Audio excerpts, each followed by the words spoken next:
Today, I really want to talk about the war on privacy, anonymity, the surveillance capitalist system, the addiction for profit system, the human farming operation that is modern day tech companies, and also like the legislation that's coming along with that. So if you are on the internet, I'm sure you've seen, mostly coming out of the UK initially about a week or two ago, was new censorship laws that are really, really, really bad, but that then immediately exploded into a worldwide, I mean, like across the entire Western world, voluntary submissions by tech companies to not necessarily censor, though they do frame it as such. The ID verification laws, the age verification laws, all of this is profitable to them. There's a reason why just when one country, the UK, put forward this law, Twitch and YouTube in the United States was putting out notices saying that they will also be implementing that in the United States when there's no law requiring them to. Now, I don't know about any of you, but generally corporations exist to make money. And so a corporation choosing to do, something that's very unpopular with all of the people that use their products is generally only the kind of thing that happens when it's profitable. And at this point, like, I remember growing up hearing, if you use something for free, then you are the product, about social media, about, Facebook, Instagram, YouTube, TikTok. And to a degree that was true, but it's not anymore. We're not the product anymore. The product is our data. We are being farmed for it. We are cattle. We are being kept in our little bubbles, in our homes, in front of our little, iPads or brainwashing machines. And we spend all of our time, essentially like a cow in a feedlot does, just gorging on ourselves and fattening ourselves up to be harvested. We are being farmed as if we are not human. They addict us to these things so that can be the way that they go about it. And then they come around and they frame ID verification laws and the ability to take away your privacy as a safety thing. It's we have to fight the addiction. We have to fight the system that they're implementing that's bad for young kids. They always frame it as protecting children. Not that any of these people have ever really cared about protecting children, but it starts off with quite, hold on, just learning the media switching here. It starts off pretty innocuous. Once I get my screen share going. Go. Are we up on? There we go. So this is from The Guardian, age verification laws coming to search engines in Australia with huge privacy implications and inclusion. So this is an article from The Guardian just from the end of July. Now, this says Australia, but it's never just Australia. It's never going to be just the UK, the United States. Again, even though there aren't currently laws on the books for it, companies are still implementing these things. This is a concerted effort by the capital class to push 1984 style Orwellian cyberpunk legislation all at once, all across the globe, so that A, we're too flooded with all of the other horrible things going on every day to really pay attention to it, but also the quicker they get this done, the less of a chance there is for massive backlash. Like, for example, just a couple of weeks ago, we had the itch.io debacle, where a Australian, lobbying group for evangelical Christians saying that they wanted to ban porn resulted in video games being taken off of Steam, not because they were pornographic, but just because they were considered not safe for work. And I've talked about this before, in that the declaration of what is considered not safe for work, it varies from country to country. It varies from context to context. And in that ban, there were inclusions of video games that were considered not safe for work, literally just because a queer person was involved in making it. So this coming out of Australia for search engines is going to spread to the rest of the world. Now, this is in relation to a bill that Australia passed, in which I actually do support to an extent, which is the restriction of social media to people under 16. You're not allowed to go on social media. It is literally illegal. There are parts of this legislation that I've spoken about that I like.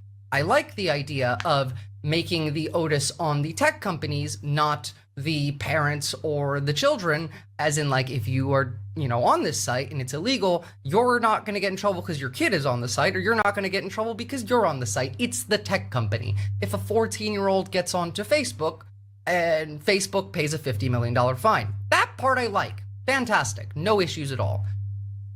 There is a massive, massive, massive missing piece to all of this legislation everywhere, though.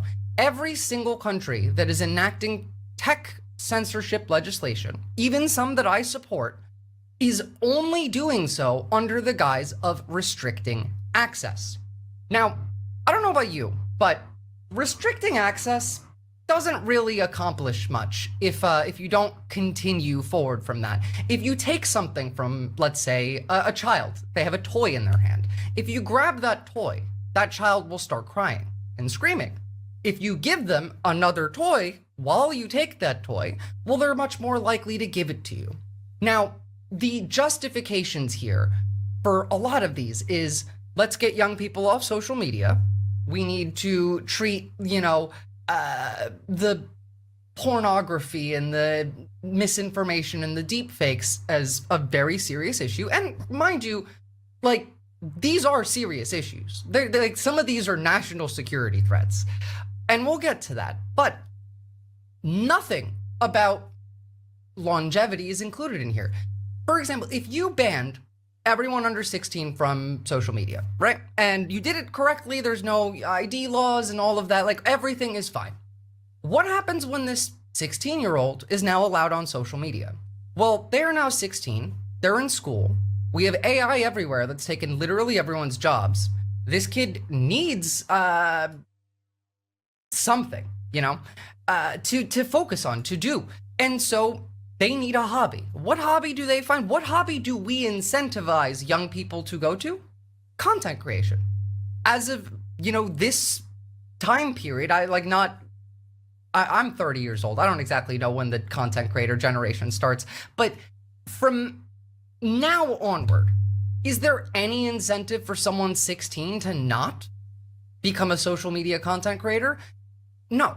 And if the goal is to get people to socialize more offline, to get young people off social media, still 16, 16 might be the age limit for you're allowed on, but that's still a young person that might be affected by this addiction for profit industry. And it is exactly an addiction for profit industry. There is MRI scans, there is evidence to every possible degree that your phone, your iPad, your computer is built to addict you. Scrolling through TikTok in your brain functions the same as doing cocaine. Actually, there are MRI studies that can show you this. Your brain has the same responses, and it builds the same pathways. And that pathway then gets reinforced over and over and over again. And we don't treat this to be fair, we don't even treat addiction like a healthcare problem. We treat addiction like a crime problem. But we don't even treat this like addiction. This is so normalized that people get told that they're privileged for saying that they're not on social media. Now, saying I will never use the internet, that is kind of privileged to say, because you need the internet to do a lot of things, a job, etc. But you don't need social media. But we've normalized it to a degree that it's, hold on. Sorry, let me see if I can fix the volume really quickly. We've normalized it to a degree where it doesn't matter. People just, it's touching the mic. I mean, I moved it further away. Hopefully that helps. I just touched it again, but I do appreciate that. New filters and all of that. Now, if you want young people to remain off of social media, you know what? There's like 2, 3 really easy and not very expensive things that you can implement that would honestly, in the long term, make the government money. First off, you create public spaces, like literally public common areas. Places where there's a couch, there is a pool table, I guess, or something to do, a garden. Places where people in the community, not youth centers, mind you, like the community, can go and hang out there. And there is things to do. It's free. It's comfortable. There are, there are activities that you can do. You incentivize people to spend more time outside. I say this all of the time, but online community is great, but it is only ever going to produce a facsimile of the effects of real in-person social interaction, which we are incentivized to not do. It is part of the reason why, we have devolved into the state that we are in now. We don't socialize. We have no investment in other people. We all know that people don't act the same offline than they do online a lot of the time, for example, right? I personally think that we are already living in a world kind of like Ready Player One, where there's the, your normal in real life body in your life, but then you get home and then you might not even have the VR goggles. You have your phone, doesn't matter. You are now online. You are a different person. That is a character now. There are no third places left. There is nothing but online. That is reality for a lot of people. And that's, putting aside the fact that it is a manufactured addiction, a manufactured farming operation, it is a public health crisis. Loneliness, depression, mental health issues like, suicidality, self-harm, eating disorders, all of these rise massively with social media. Then you get to psychosis and all of that. So there is real reasons to restrict some of the existing places on the internet, existing channels. Personally, I think right-wing media should be illegal. Now, am I going to be able to do that? No. Can I, take power and say, hey, everyone that works at Fox News, you're going to jail if you've ever lied on TV? I think it should be illegal to knowingly, willingly, and provably intentionally lie to the public as a politician or a media official. Now, how do you prove that? Well, in a court of law, right? But we don't even exist in that kind of a world anymore. There is no proving it in a court of law. For example, everything that you could possibly do and say is being recorded and is being sold. It's all for sale. So all of these, ID checks, right? Google's gonna make you give them your ID so that you could do a Google search, or, Instagram or TikTok or Twitch or YouTube. You know what happens to these IDs, right? You know where they go? They go to a third party. A third party who is legally allowed to sell your information. My God, hold on, I gotta do the share screen thing again. I have to do that every time. Fair enough. Here's one, Yoti. Yoti is a third-party contractor for surveillance. They do identity verification, facial age estimation, e-signatures, AI services, digital ID wallets. They work with governments and businesses, Instagram, so Meta, Epic, that's, what is it, Tencent? OnlyFans, I don't know what these two are. So now all of these social media sites and everyone else that these people are contracted with have the risk of all of their data leaking, because they're not exactly known for, high security. We have data leaks happening regularly. And mind you, that's going to get worse because AI, the fact that you could currently make AI give you world-ending viruses and instructions on how to make them just by spending a little bit of extra time talking to it, it's terrifying. There are dark web AIs, people have downloaded ChatGPT and then made it, different and run it locally, and it can help them with hacking or terrorism. In fact, one of the most important things that I will never forget is a few years ago, I was listening to some researcher on AI, and she said specifically the most important thing that we need to do, and this was like 5 years ago, was make sure that AI does not end up in the hands of death cults. In the hands of death cults. That's literally everyone that has access to this technology now. It's only death cults. Here's another one. Here's another third party that has access to all of your information and can sell it freely for fun, just because they want to. This is Persona. Now, Persona, if you have a look through their privacy policy, and we will in a second, but like really quick, let's just let's have a look to see who they actually work with. Sorry, that should be in their about section.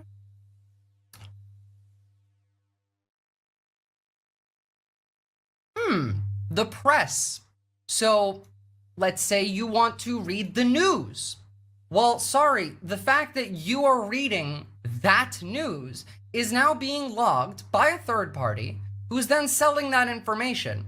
It is very, very bad. It is especially for someone on the left, but anyone who cares about reality, journalism, truth, like this is terrifying. That media companies, literally, like, here's some of their investors, venture capital. Of course it is. It's always fucking venture capital. All of that is being sold, is being collected, being fed to AI, and you get no choice in it. Oh, and by the way, just so you know, where's their privacy policy? Bring that back.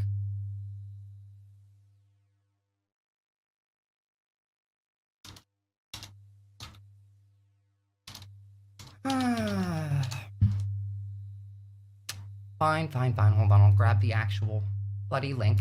But if you have a look at this, and this one's not going to be particularly different than any of the other ones. Right here, if you go down, here's some of the information that they're collecting. So your name and your contact information, your email address, your phone number, which can link you to literally anything and everywhere. Demographic data, your birthday, your age, files you upload like tax forms, utility bills, government documents, driver's license, social security, audio, video, photos of you. Also current and previous name and contact information. So all of it. Biometric data, geolocation data, all of your account information. And if you jump down just a little bit more, Persona will permanently destroy data from scans of facial geometry extracted from photos of your face that you upload upon completion of verification or within 3 years of your last interaction with Persona. So, if you have to verify your ID with Persona to, let's say, use Google search, they keep your ID and your biometrics and all of that for 5 years. Sorry, for 3 years, not 5. I don't know where I got 5 from. For 3 years. And they can sell it and do whatever they want with it in that time frame. And every time you have to re-verify, that time resets. So, you know, you moved house, you're at a different location, new IP, you gotta verify your identity. Oops, sorry, 3 more years that they have your data that they can sell. Mind you, like, they're also spying on you because a lot of that data is including malware, includes, just generally really, really scummy methods of intelligence gathering. Now, we know a lot of this isn't new, too. Like, Snowden was talking about this stuff a long time ago. But imagine how much worse it is now if it was that bad when it was Snowden.